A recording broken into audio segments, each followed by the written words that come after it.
o programa começa agora. Setembro Amarelo, a campanha deste mês chama atenção para uma situação muito séria, o suicídio. Precisamos falar sobre esse assunto, mesmo sendo algo tão difícil. A conversa, o diálogo também ajuda a salvar vidas.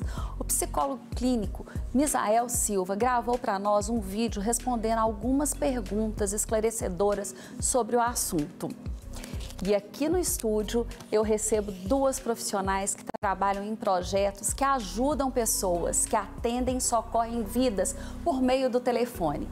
Converso com a coordenadora auxiliar do Ministério Telefone da Paz, Rosilaine Lima, e com a porta-voz do Centro de Valorização à Vida em Belo Horizonte, Norma Moreira.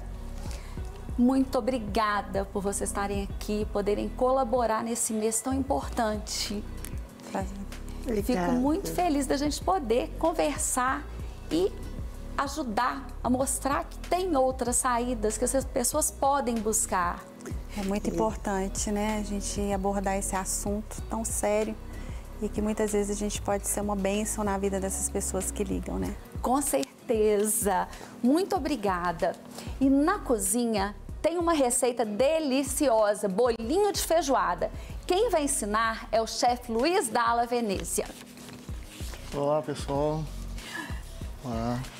Olha, como que a gente vai encontrar um grande amigo? E agora eu vejo você aqui. Não que é? Felicidade. Coisas da vida, hein? Coisas da vida. E você sempre foi uma pessoa que amava a cozinha. Agora você vem trazer uma coisa maravilhosa, bolinho de feijoada. Trazer uma receita prática para as pessoas que gostam de cozinhar, uma receita bem simples. Acredito que todo mundo vai gostar aí. Tenho certeza. Fique aí o tempo todo. O Sempre Feliz já está no ar.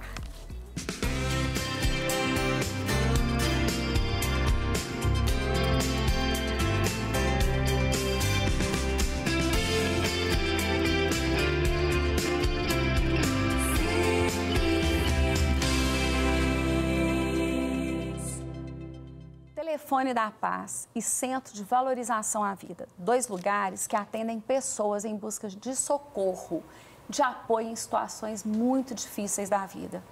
Como funcionam esses projetos que tomam forma pelo telefone? Do lado de lá da ligação, uma pessoa que precisa de ajuda e do outro lado, uma pessoa que se propõe a ajudar com palavras, com boas atitudes. Setembro Amarelo é o mês de conscientização contra o suicídio. Como esses projetos ajudam a sociedade levando alento? Agora eu converso com a coordenadora auxiliar do Ministério Telefone da Paz, Rosilaine Lima, e com a porta-voz do Centro de Valorização à Vida em Belo Horizonte, Norma Moreira. Meninas, muito obrigada pela participação. Só de olhar para essa camisa, que é o símbolo do Setembro Amarelo, eu posso falar que eu fiquei emocionada, porque é um mês que realmente a gente consegue chamar atenção para algo tão perigoso e que só tem aumentado cada vez mais. Sim.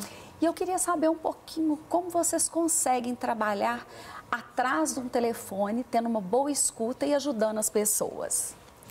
Bem, o nosso trabalho no Telefone da Paz é escutar.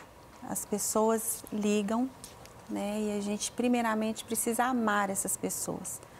Quando elas ligam, elas querem ser ouvidas, né? E ali a gente faz um trabalho, a gente ouve essas pessoas, né? Ali eu costumo dizer que é um pronto-socorro. A gente não vai tratar causas, a gente vai tratar ali os sintomas que ela está vivendo ali naquele momento. E ali a gente ama essa pessoa.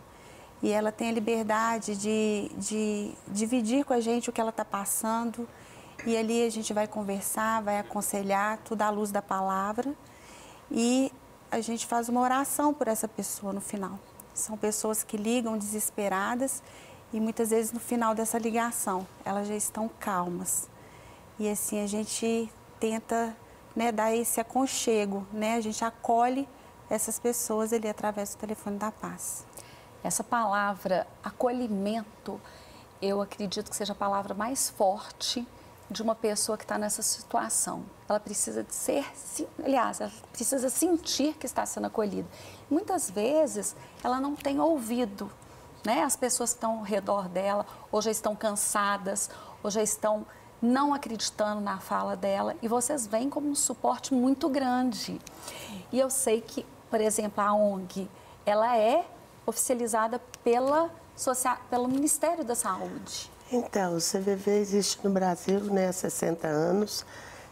Quando começou todo esse projeto do Setembro Amarelo, o Ministério da Saúde chamou o CVV, que é a instituição que fazia já esse trabalho antes, né, de apoio emocional, que o CVV desenvolve 2 programas, o de apoio emocional e de prevenção ao suicídio. Então, em vista de uma estatística muito grande do número de suicídios que acontecia no Brasil, que era 800 mil pessoas, muito mais que qualquer outra doença, né, percebeu-se que era um problema de saúde pública. E aí, o Ministério da Saúde chamou o CVV para fazer essa parceria. O que o Ministério da Saúde ofereceu para a gente? O número 188, que foi um grande ganho para o CVV, porque hoje as pessoas podem ligar 24 horas por dia e totalmente gratuito. Então, durante 24 horas tem voluntários previamente treinados para acolher as pessoas, fazer esse apoio emocional, que a gente acredita que é através aí que é a prevenção do suicídio. É muito o que você colocou, a pessoa está angustiada, deprimida, precisando falar e não tem com quem falar, né? Porque às vezes a gente vai falar dos nossos sofrimentos, dos nossos sentimentos, e a gente é julgado, é criticado, as pessoas não têm muito mais paciência para ouvir. E no CVV, através da compreensão, do respeito, da aceitação da pessoa enquanto ser humano, ela pode fazer o desabafo, é um atendimento totalmente gratuito, totalmente anônimo e sigiloso. O que ela fala com o voluntário, fica com o voluntário. E é um pronto-socorro também, porque a qualquer momento ela pode ligar e ter um voluntário no Brasil que vai atendê-la. Agora, uma curiosidade, como que funciona a questão da pessoa ligar para vocês? Primeiro, eu gostaria de saber se vocês têm um treinamento, uma pergunta. Segundo, se realmente é 24 horas, porque muitas vezes a gente fala assim, horário inteiro, o tempo todo, mas a pessoa liga 2 horas da manhã e às vezes ela não encontra uma pessoa.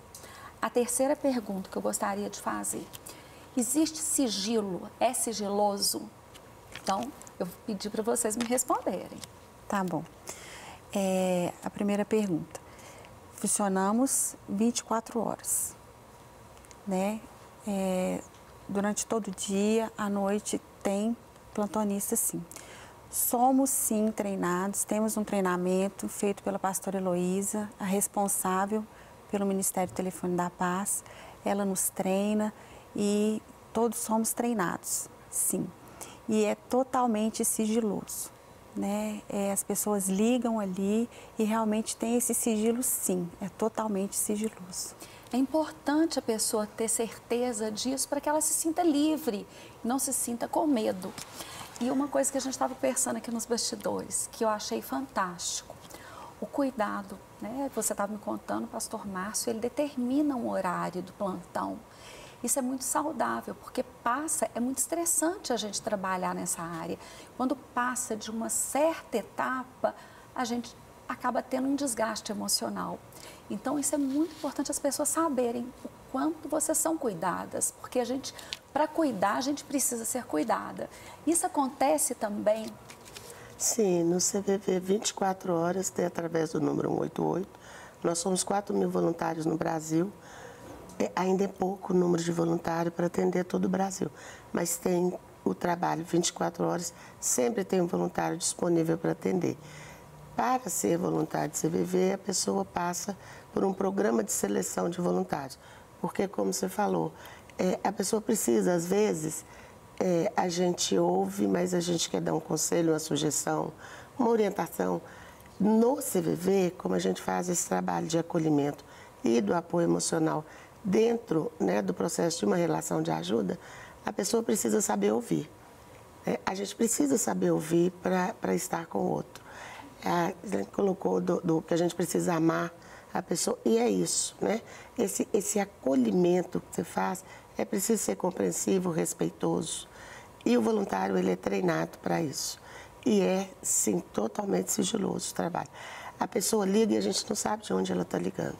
Eu brinco que às vezes a gente fala assim, olha, ligou alguém da Bahia, mas eu não sei se ela está na Bahia, né? Porque às vezes a gente identifica por causa do sotaque, mas a gente não tem nenhuma informação sobre a pessoa. E o nome, mesmo o nome, ela fala se ela quiser. O que é importante para a gente ali não é de onde ela está falando, é o que ela está trazendo e o que o CVV pode oferecer no momento que ela precisa. Vocês têm noção do quão importante é o trabalho que vocês fazem? Porque pessoa, muitas vezes, a gente está com esse espaço e vocês devem divulgar e precisa ser conhecido. Porque muitas vezes a pessoa está sozinha em casa. Ela está sozinha em casa, ela não sabe o que fazer. Então, já fica a dica, gente, vocês podem ligar para o telefone da Paz, para o telefone do CVV, isso é importante. Falar salva vidas, falar liberta. Então, não tenham medo de expor, porque isso pode salvar você de um momento muito perigoso. Você, por exemplo, estava comentando comigo que você passou por uma síndrome do pânico. Sim. No ano de 2020, eu tive um processo, eu creio que foi um processo, e onde eu tive realmente esse terror noturno, eu não conseguia dormir, e eu passei por essa síndrome do pânico, sabe? Foi algo que realmente foi um tempo muito difícil, mas muitas vezes as pessoas não entendem, né? Nós somos um espírito, temos uma alma e moramos num corpo. Então, a gente precisa tratar as três coisas. E é muito importante as pessoas entenderem que elas precisam procurar um médico, um terapeuta, precisam sim procurar ajuda, né? Eu tive muito amparo, né, na Lagoinha com pastores, com intercessores, com líderes que me acolheram. Faz toda a diferença porque a gente precisa falar. Aquele que está passando por esse processo de síndrome do pânico, ele precisa ser acolhido. E muitas vezes as pessoas não entendem o que você está passando, né? Às vezes a gente fala, eu estou com medo, mas as pessoas perguntam, mas medo de quê? E aí que vocês entram, quando você dá abertura para a pessoa falar o que ela quiser, sem ser identificada, sem ter julgamento. Exatamente. E aí eu pergunto uma curiosidade. Durante todo esse processo que vocês passam, né, de atendimento, qual foi o atendimento que mais marcou a vida de cada uma de vocês? Eu já ouvi essa pergunta porque a gente está fazendo essa divulgação desde o princípio, né, do setembro. E aí eu fico pensando, eu falo que cada atendimento que eu fiz, ele traz uma mensagem. No momento que a pessoa liga, ela traz o de melhor e o de pior que ela está vivendo. E a gente acolhe. Então, de verdade, eu não saberia dizer, porque cada um é único, né? O que eu posso falar é que cada atendimento que eu faço, eu sinto da necessidade que a pessoa precisa de ser ouvida. Eu poderia dizer o seguinte, né? Uma pessoa ligou uma madrugada dessa e falou, eu só queria ligar para dar boa noite e saber que vocês estão aí. Porque durante a madrugada, às vezes eu sofro muito. E eu preciso saber que tem alguém com quem eu posso contar. Isso mexeu comigo nessa questão da importância de estarmos, inclusive, 24 horas disponíveis. E a necessidade da pessoa saber que alguém se importa. Exato. Perfeito.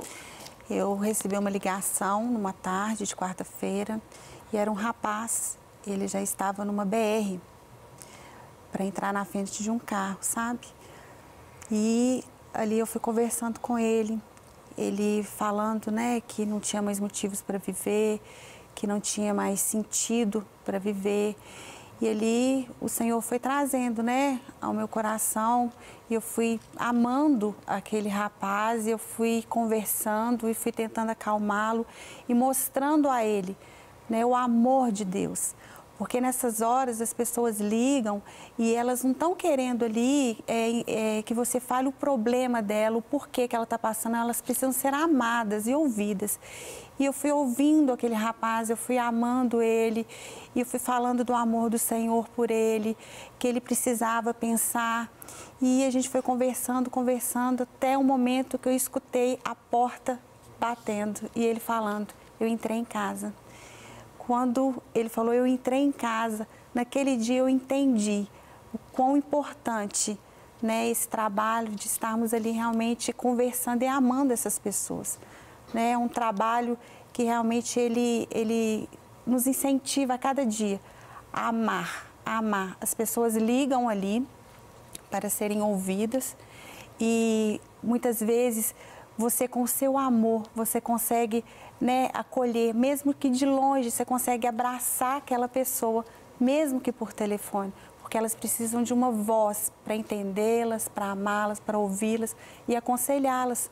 Né? Jesus disse que a gente precisa dar, né? A gente não precisa receber para dar, a gente dá. Houve um dia muito marcante para mim que no outro dia eu ia para o telefone da paz e eu estava passando, né, por um tempo ruim. Eu falei, ai meu Deus, eu vou para lá orar, eu estou precisando de ajuda, de oração. E aí a minha segunda oração, eu ouvi, oi filha, aqui é o pastor Márcio, eu estou ligando para orar por você. Então eu entendi, a gente precisa dar, né? A gente não precisa receber para dar, a gente precisa primeiro dar. Exatamente. E é algo tão importante porque independente de ser um trabalho dentro da igreja e um trabalho fora da igreja, o que é a palavra-chave? É amar, amar, amar aos outros, amar o próximo e fazer o melhor por eles. E eu acho que seria o resumo do Setembro Amarelo. Porque as pessoas precisam. Hoje a gente vê pouco amor, muita cobrança. E como você disse, a gente primeiro dá para depois receber. E o Setembro Amarelo, desculpa, ele mostra, né, e ele vem, como você falou, nos fazer refletir que cada um de nós podemos realmente fazer alguma coisa da prevenção, né? Porque ele alerta muito para a prevenção do suicídio. E esse amor que você fala é através da escuta, através da compreensão, através do respeito. Então, nós podemos, sim, ajudar e trabalhar no sentido da prevenção do suicídio. Qualquer um de nós que conseguir amar, que conseguir exercitar esse amor através da escuta, está fazendo isso. Agora, deixa pra gente todo o processo, como que alguém entra em contato com vocês? 188, a gente fala que é um número muito simples e ele é totalmente gratuito. Fora isso, o CVV está em todas as redes sociais, né? Ele atende, o CVV entendeu quando, né, teve aquela coisa da baleia azul, que o jovem... Vamos explicar para o povo o que é baleia azul, porque nem todo mundo sabe. Foi um tempo, há uns 7, 8 anos, né, que aconteceu aquela divulgação muito grande, né, e era tipo um jogo, né, que estimulava os jovens, né, a caminhar, né, por uma estrada que não era tão positiva, né, e às vezes induzindo mesmo ao suicídio ou automutilação. E o CVV, percebendo isso, né, que o jovem precisava ser acolhido. Então, a gente entrou com o trabalho através do e-mail e através do chat também. Porque o jovem ele não quer falar, ele quer digitar. Então, o CVV está. Então, em todas as redes sociais, o CVV está. E o CVV pode ser também acolhido através do www.cvv.org.br, onde a pessoa vai achar todas as informações possíveis. Agora, 188, 24 horas por dia. Então, 188, esse número pode salvar a sua vida. E agora, vamos falar que você deixa a sua mensagem e como a gente entra em contato com o telefone da Paz. Olha, o telefone da Paz, ele funciona 24 horas, no telefone 3429-9550. Nas redes sociais também da igreja temos os telefones celulares, todas as operadoras, né, entrando no site da igreja, tem acesso a esses celulares também. E a gente recebe essas pessoas através das ligações, são direcionadas aos voluntários de plantão, né? E quem precisa de uma palavra, né, de um amor, né, ali uma palavra que venha realmente tocar o coração, que ligue para o telefone da Paz. Nós estamos ali para receber, para amar. O telefone da Paz, no caso, ele abrange somente as pessoas dentro da igreja, ou ele também pode ser utilizado por outras pessoas? Por todas as pessoas. Quem precisa de uma palavra de amor é só ligar para o telefone da Paz. Muito obrigada. Vocês fazem a diferença no dia de hoje fazem a diferença na vida de muitas pessoas. Eu tenho certeza que é um trabalho abençoador.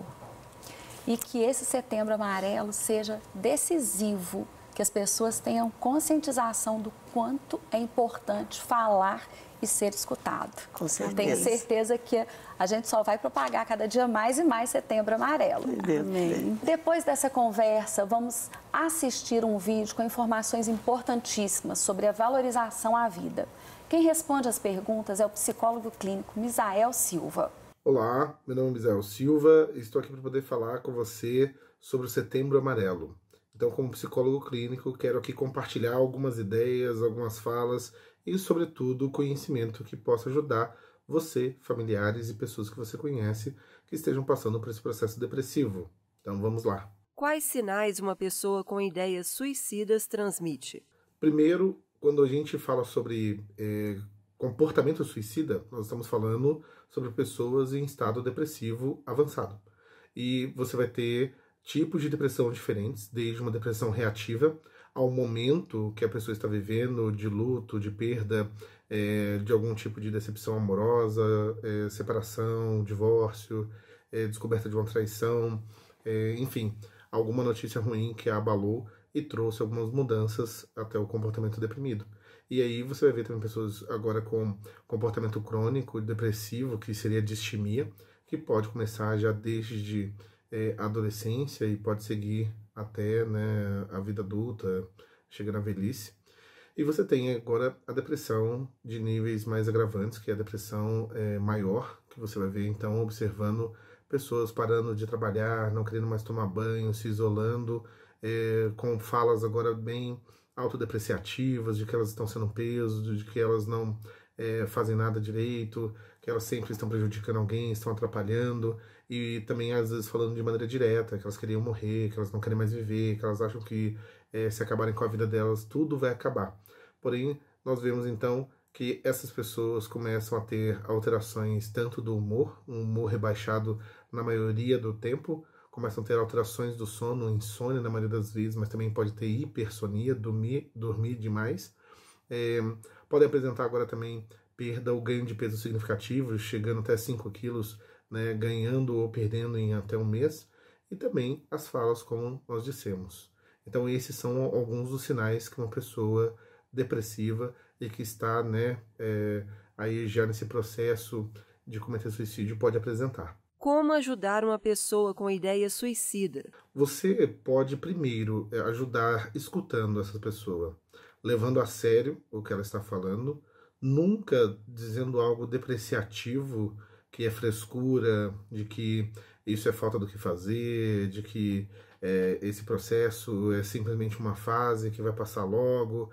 Na verdade, você deve propor uma escuta, um acolhimento e depois um encaminhamento ou até mesmo a indicação de um profissional da psicologia, da psiquiatria, e que essa pessoa comece o mais rápido possível um processo de tratamento com profissionais especialistas nessa área, que já têm costume de trabalhar, para que possa identificar o tipo de depressão e comece a entrar com o tratamento correto, que dê o resultado correto, para que não chegue a níveis como ideação suicida, né, pensamento suicida, tentativa de suicídio e o suicídio em si. Quais são os fatores de risco?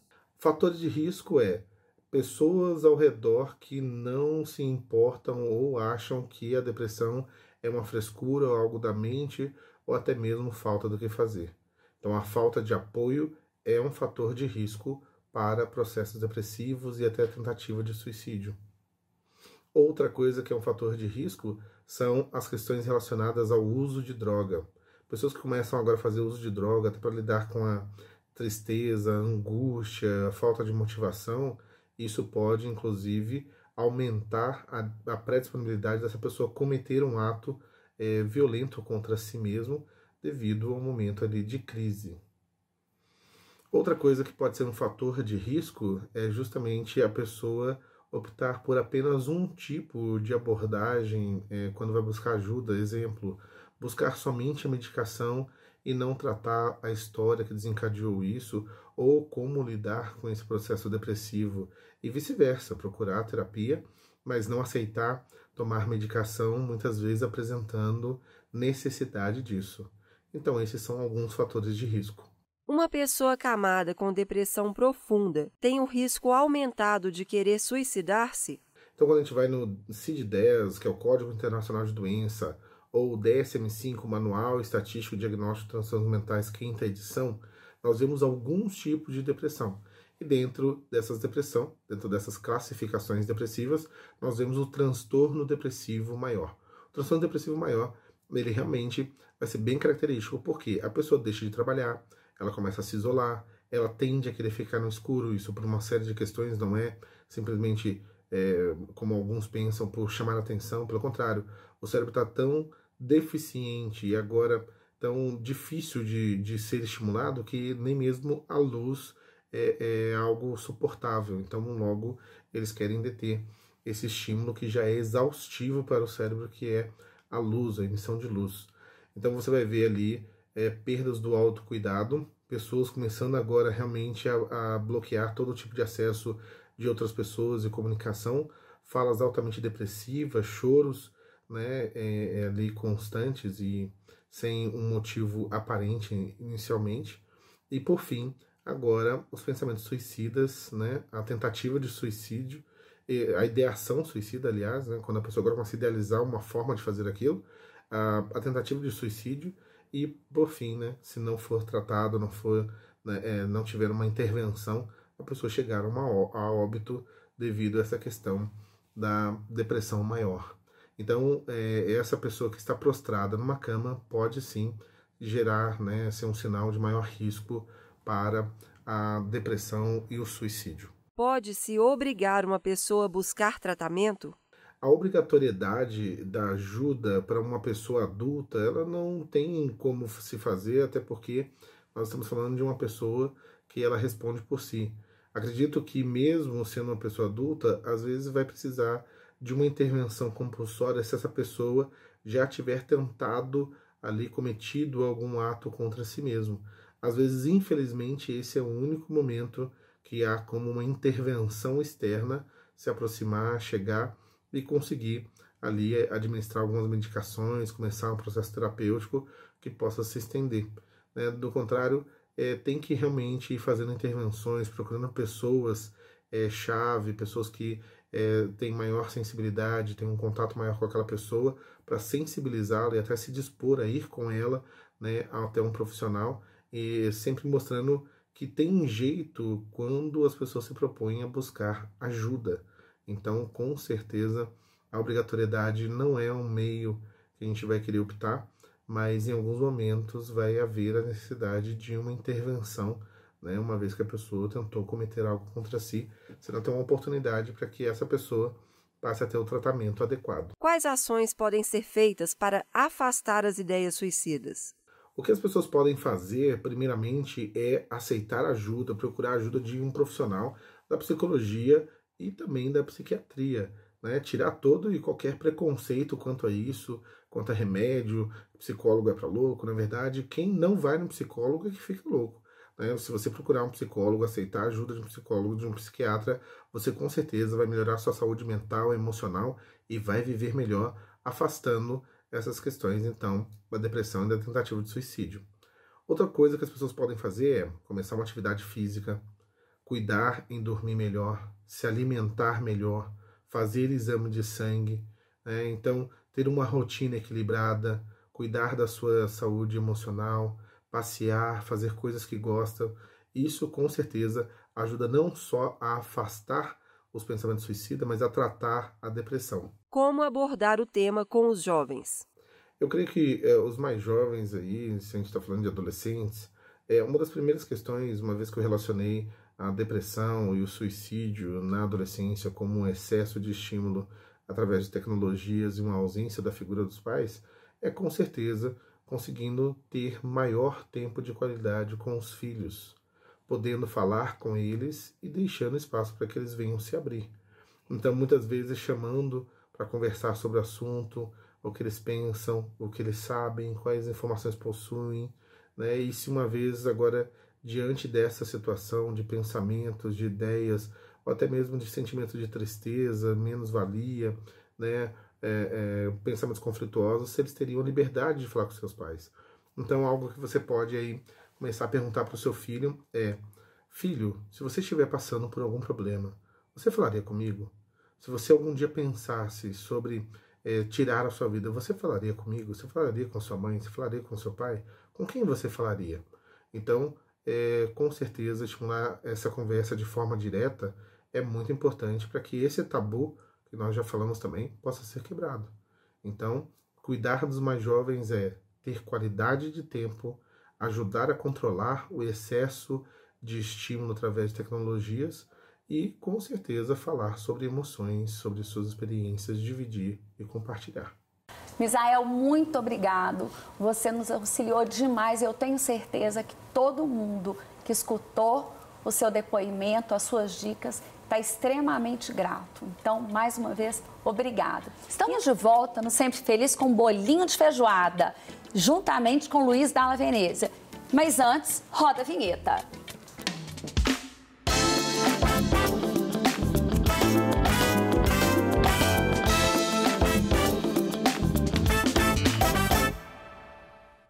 Bolinho de feijoada com Luiz Dalla Venezia. Imagina que delícia. Eu quero saber um pouco disso. Me conta. Então, Lorenza, a gente resolveu trazer aqui uma receita prática para aquela feijoada, às vezes, que sobrou, aquele pouquinho de trupico ali, um pouquinho de feijão. Tem gente que joga até fora, né? Mas dá pra gente fazer uma receita maravilhosa aqui, simples, prática, fica super gostoso, super saboroso. Luiz, me conta uma coisa. Eu sei que você sempre gostou de culinária, mas eu sei que você já foi da área de finanças. Sim, na verdade, eu atuei no mercado financeiro, como bancário durante 7 anos e saí do banco para trabalhar com café, um café que eu produzo, inclusive, até hoje. E nesse meio tempo, eu já tinha um amor, uma paixão pela cozinha, pela gastronomia.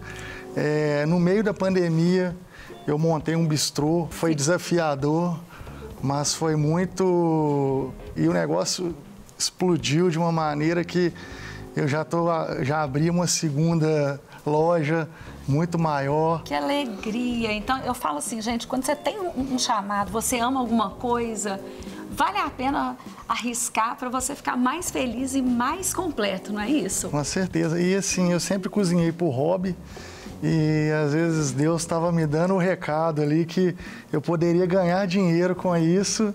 E quando eu resolvi realmente fazer isso, foi em plena crise, realmente deu muito certo e continua dando certo. Não, espero que vocês gostem. Não, eu quero experimentar. Eu quero experimentar. Então, eu já amei essa dica de falar assim, sobrou, porque assim, sobra mesmo. A gente faz aquela feijoada para um tanto de pessoa e depois você fala assim, e aí, vai comer a semana toda feijoada? É super criativo isso que você vai ensinar. Sim. Agora eu quero entender como que faz, me conta. Então, eu já trouxe aqui o feijão, a feijoada já batida. É aquela feijoada ali, no nosso restaurante a gente não faz só porque a gente não produz feijoada lá. Então a gente produz uma feijoada para fazer especialmente esse bolinho. Sobrou a feijoada ali, o que a gente vai fazer? A gente vai bater ela grosseiramente no liquidificador, não é para bater muito. Vamos lá. Eu tô vendo que, então você vende essa feijoada já pré-pronta, aliás, pronta para o bolinho. A gente serve lá o bolinho de feijoada. É um petisco, né? A gente chama de finger food. A feijoada a gente vai levar na panela. Essa feijoada batida. Acabou o desperdício de feijoada, acabou comer feijoada a semana toda. Sem dúvidas. Agora já tem bolinho. E numa panela com fogo médio, a gente vai incorporando a farinha de trigo aos poucos, até para sentir a textura, né, da massa. É importante que a gente observe o seguinte, no início, essa massa ela tem que ficar bem cozida para ela não ficar com gosto da farinha. Então, a gente vai incorporando a farinha, mexendo bem, a massa vai ganhando forma. a gente vai começar a perceber que ela vai começar a soltar da panela. Esse é o ponto. Quando ela começar a soltar, é o ponto. Eu trouxe ela ali no ponto certinho, só para o pessoal de casa entender. Aqui, ó, é uma massa que a gente vai cozinhando. E criativo esse bolinho. Você que criou? Não, na verdade, essa é uma receita até tradicional, principalmente no Rio de Janeiro. E eu acho interessante porque, além de muito saborosa, ela tem a ver com a nossa cultura aqui também, né? Todo mundo ama feijoada. Então é uma maneira de reinventar também esse prato aí, servir ele de uma outra forma. Aqui, essa massa ela tem que ficar cozinhando em torno aí de uns 20 minutos, mais ou menos. Ela vai cozinhar bem até que ela vai começar a se soltar da panela. Ela vai ficar... Você vai mexer nela com a colher. Você passa. Isso. Aquele mesmo esquema do brigadeiro. Passou aqui, vai ver que a massa está soltando. E aí a gente tem que esperar ela esfriar. E ela vai ficar nesse ponto aqui. Essa aqui já é uma massa pronta. Eu vou tirar aqui para o pessoal de casa ver. Ela fica bem firme, né? Lembra um pouco aquela textura do quibe, quando já está todo bem grudadinho. Sim, também. Ela é uma massa mesmo, né? Ela vira uma massa. E aí, a próxima etapa aqui é a hora de enrolar e fazer os bolinhos. Então, o ideal é que venha com um pouco de óleo nas mãos para untar, porque ele agarra um pouquinho. Pegou o bolinho aqui, fez uma bolinha. Vai vir com o dedo indicador e abrir. E aí, a gente vai fazer o recheio dele agora. Eu vou deixar um aqui aberto assim. Vamos preparar o recheio. O recheio dele aqui é o bacon. Gente, esse bolinho é chique. O bacon fritar aqui. Que delícia. E me conta uma coisa. Espera um pouquinho. É o prato que mais sai lá no seu bistrô? Ele é um dos que mais sai. Na verdade, eu trouxe ele pela praticidade, Eu amei por essa questão. dica. Mas eu tenho muitos pratos lá. A gente trabalha com risotos, massas. A gente serve uma costelinha no molho de jabuticaba com um crocante de mandioca lá que faz muito sucesso também. Massas gratinadas, todas massas frescas. Mas você tá um chefe assim, que orgulho! E o pessoal tem gostado muito. A gente vê esse crescimento de uma pessoa que abre um novo negócio, que empreende em algo novo. Tem tanto sucesso, eu fico muito feliz com isso. Muito obrigado, fico feliz. Só esperar o... Dá só uma... Então, aí aqui, a gente vai... O bacon, ele vai dar uma fritadinha aqui. No óleo que a gente fritar esse bacon aqui, a gente vai dar uma refogada nessa couve para que isso aqui a gente está preparando o recheio. Tá. Então, Perfeito. o bacon fritou, o que a gente vai fazer? Já pode? Pode, vamos fazer. Só para mostrar aqui. Claro. Na verdade, esse aqui a gente teria que esperar um pouquinho para o bacon fritar mais aqui, mas basicamente essa couve que vai vir refogada aqui no próprio óleo do bacon, com um pouquinho de alho. Aqui, olha, a massa tá cozinhando aqui, tá vendo? Tô. Ela começa Tá quase, né? ela começa a soltar, só que o ideal é que fique mexendo bem ela, né? Porque Nossa, o cheiro tá bom. é aquele cheirinho da feijoada mesmo, né? Perfeito. Então, vou mostrar pro pessoal. Aí você coloca o recheio. Aí, como vou fazer uma demonstração. A gente vai rechear aqui com um pouquinho de bacon. Pode colocar aí, vai da quantidade que a pessoa quiser, né? Lembrando que o bacon tem que estar mais fritinho aqui e essa couve refogada. Então, a couve também pode ser... Vou pegar um pouquinho aqui. A couve? Você coloca a couve dentro? É como se fosse tá no recheio. Você recheia a couve e ela tá refogada aqui no alho, né? O bacon. Fez isso aqui, ó.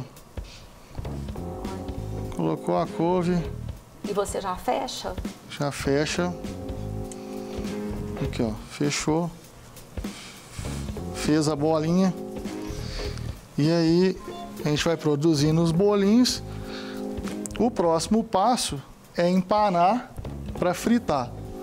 Então a gente empana esse bolinho no ovo, um ovo inteiro mesmo, 1 ou 2 ovos, depende da quantidade. E depois? E empanar na farinha. Eu trouxe hoje uma farinha panko, mas pode ser também a farinha de rosca, né? A farinha de pão. Então é passar no ovo desse jeito. Qual que é a diferença de uma farinha para outra? Por que você tem preferência? Na verdade, a apresentação com a farinha panko, eu acho que ela fica mais bonita para esse tipo de bolinho. Porque a farinha de rosca ela é um pouco mais fina, então ele fica um pouco mais lisinho, assim, vamos dizer, tipo uma coxinha. Entendi. É a coxinha com a farinha de rosca. Perfeito. Ali, no caso do bolinho, ele já ficou um pouquinho mais crespinho, crocante. Dessa sensação. E aqui agora a gente vai jogar o bolinho que a gente passou no ovo. Na farinha. Panou bem na farinha. Cobriu todas as partes que estão umedecidas com o ovo. Mas você tem razão. Dá muita diferença na questão da apresentação. Sim. Ele fica com uma carinha um pouquinho mais, assim, rústica. Chamativo. Mais rústica. Rústico para o homem e para a mulher, chamativo. Deixa eu desligar essa massa aqui. E agora a gente leva para fritar. Vamos ver se esse óleo tá quente aqui. Acho que vou esperar um pouquinho aqui ainda. Bom, enquanto a gente já espera esquentar aqui, vamos chamar os ingredientes para vocês aproveitarem essa receita que está deliciosa. Deixa eu deixar aqui.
Olha que bolinho lindo!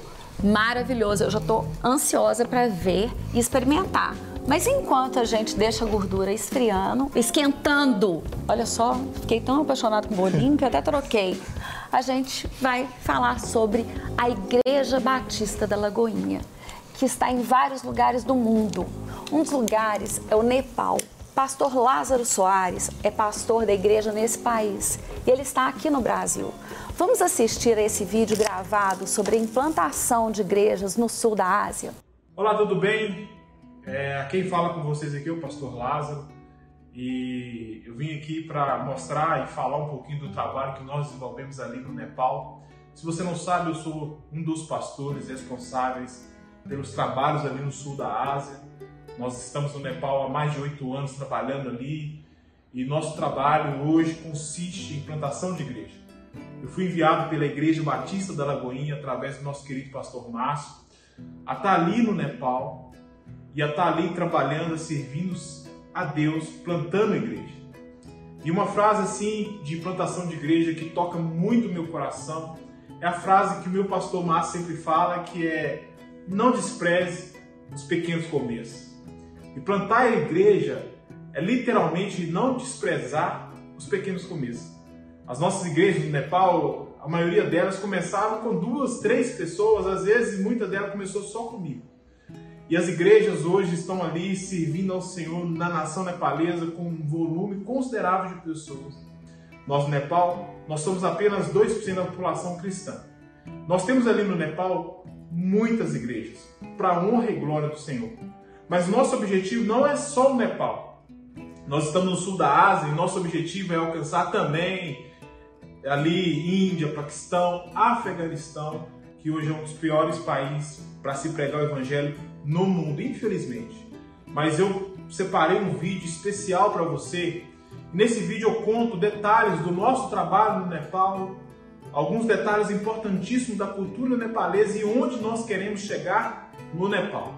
Nós queremos também, para a honra e glória do Senhor, nos próximos dias, ter a nossa lagoinha plantada também na Índia. E nós estamos já com trabalhos relevantes ali em Delhi, nós também estamos com um trabalho relevante ali no sul da Índia. Então tudo isso eu quero compartilhar com você e te pedir, por favor, ore por mim, me siga nas minhas redes sociais, Lázaro Soares com 2 S no final, é meu Instagram, você vai me achar lá. E se você quiser entrar em contato comigo, você também pode entrar através do e-mail lazaronepal@gmail.com. Que Deus abençoe você. Assista esse vídeo que eu vou colocar logo em seguida aqui para você ter uma ideia do nosso trabalho lá. Que Deus abençoe e até mais. Olá, tudo bem? Quem fala com vocês é o Lázaro. Gravo esse vídeo de Katmandu, Nepal, de dentro de uma de nossas igrejas aqui no Nepal. Pela graça de Deus, nós estamos alcançando o número de 10 igrejas no Nepal, mas nós não queremos ficar apenas nisso, nós queremos alcançar todo esse território aqui. Esse aqui é o mapa do Nepal, onde nós queremos ter 77 igrejas. Por que esse número, Lázaro, 77? Porque nós temos no Nepal 77 distritos e nós queremos alcançar 77 distritos e plantar 77 novas igrejas. Para isso eu conto com você. Nós temos agora mais um desafio de construir mais uma igreja em Katmandu, onde nós vamos estabelecer ali um trabalho voltado para uma etnia específica chamada Newari. Tem muito pouco do cristianismo dentro dessa etnia. É bom lembrar que o Nepal, 80% da população nepalesa professa sua fé ao hinduísmo, uma crença que tem mais de 37 milhões de deuses. 10% da população nepalesa professam sua fé ao budismo, uma religião que as pessoas confundem com filosofia, mas é uma religião. Mas também tem 5% da população que professa sua fé ao islamismo e apenas 2 ou 3% professa sua fé ao cristianismo. E nós temos aqui no Nepal uma oportunidade que vem de Deus de estabelecer igrejas em todo o território nepalês, Esse é o nosso objetivo. Nós queremos, além de construir essa igreja que nós temos agora, para a comunidade Newari, estabelecer uma igreja em cada distrito desse Nepal até 2022. Saiba como ajudar entrando em contato com o meu e-mail lazaronepal@gmail.com ou através das minhas mídias sociais, Instagram Lázaro Soares com 2 S no final. Vou deixar aqui também todos os contatos, você pode entrar em contato comigo e também entrar em contato com um dos nossos regionais aí do Brasil. Que Deus abençoe, um forte abraço, estamos juntos nessa. Vamos alcançar todo o Nepal para a honra e glória do Senhor. Um abraço. Que trabalho abençoado, um abraço a todos, que vocês continuem prosperando cada dia mais e mais nesse trabalho. E agora, a gente já pode fritar o bolinho? Vamos lá, vamos fritar o bolinho. Então a gente empanou, o óleo bem quente, a gente vai fritar. Esse barulho juntou com esse cheiro. É gostoso, né? É bom. Como diz um cozinheiro que eu sigo, escuta o cheiro. Escuta o cheiro, gostei. Escuta o cheiro. Enquanto a gente vai fritando o bolinho aqui, eu trouxe uns ingredientes para a gente fazer um vinagretezinho, pimentão vermelho e amarelo. Esse vinagrete fica super gostoso para acompanhar. Cebola roxa. Ô Luiz, eu amo vinagrete. Eu também amo. Inclusive, eu gosto de colocar pimenta dedo de moça, mas não é todo mundo que gosta de pimenta, né? Eu faço esse vinagrete aqui com limão. Tem gente que você pode colocar vinagre também. Eu, particularmente, eu gosto mais do limão. Olha. E azeite. Azeite sem dó. Azeite é vida, ó, tudo de bom. E aí, o nosso vinagrete está pronto aqui. Vou tirar o bolinho aqui. E como fica bonito, né? Ele faz vista. Faz, com certeza. E a gente faz uma apresentação assim também, com a couve. É bem... A gente tem esse aqui, mas o pessoal de casa com certeza já viu. Todo montado, todo maravilhoso que você fez.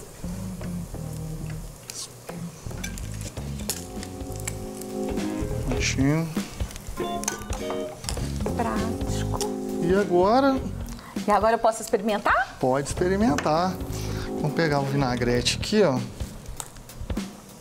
é que a gente faz aqui? Vamos lá. Agora, enquanto você está montando aqui, eu vou querer saber uma coisa. Eu sei que você tem uma filha muito linda. Eu tenho a Isadora, de Ela tá 13 com quantos anos? É uma bênção na minha vida. Ela é muito estudiosa, assim, tira notas muito boas. Tá jogando vôlei agora aí, começando a disputar uns torneios. Ai, que Tá com 13 anos, já tá com 1,70 m. Gente, isso é pai falando. Maravilhosa. A gente que é pai, a gente fica encantada. Pode montar no prato aqui? Por favor. Então aqui, ó. Vou trazer aqui também. Esse aqui A gente faz uma apresentação com a rama de couve, né? Acho que fica bem interessante. Extremamente elegante. Sim. E aqui você colocou a pimenta biquinho. Eu coloquei a pimenta biquinho, não é uma pimenta tão picante. O nível de picância dela é baixíssimo, só que é uma coisa que está presente na nossa culinária mineira também. E é um charme. E para quem não gosta tanto de pimenta, a pimenta biquinho é uma opção, porque ela traz sabor também. E acompanhado desse vinagrete aqui. Vou fazer esse bolinho com o marido. Ele ama Acho que uma ele vai feijoada. gostar bastante. Ele ama feijoada. Já tô até imaginando. Deixa eu levar. Dou esse aqui para as nossas convidadas.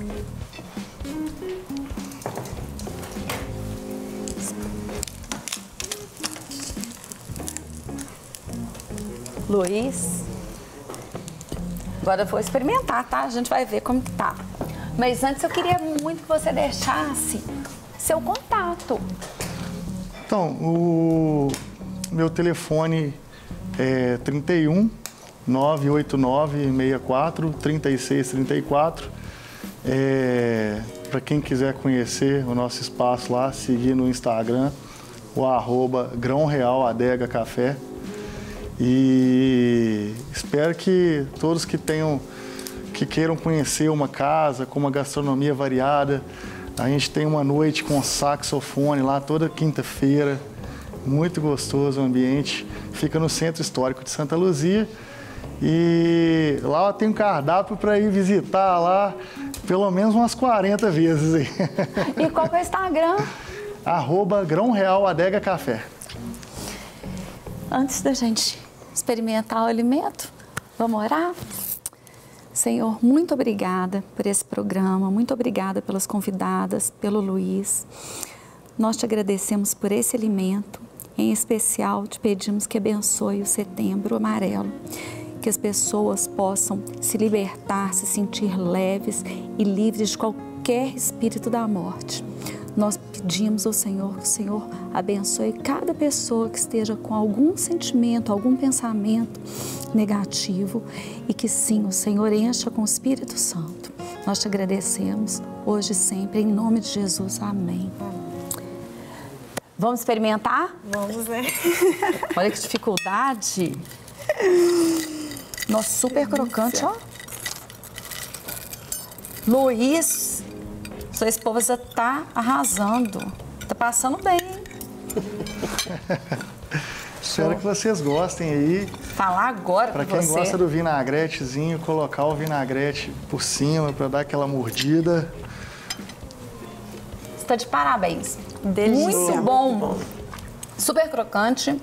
Amei. Obrigado. Amei. Mais uma vez, muito obrigada.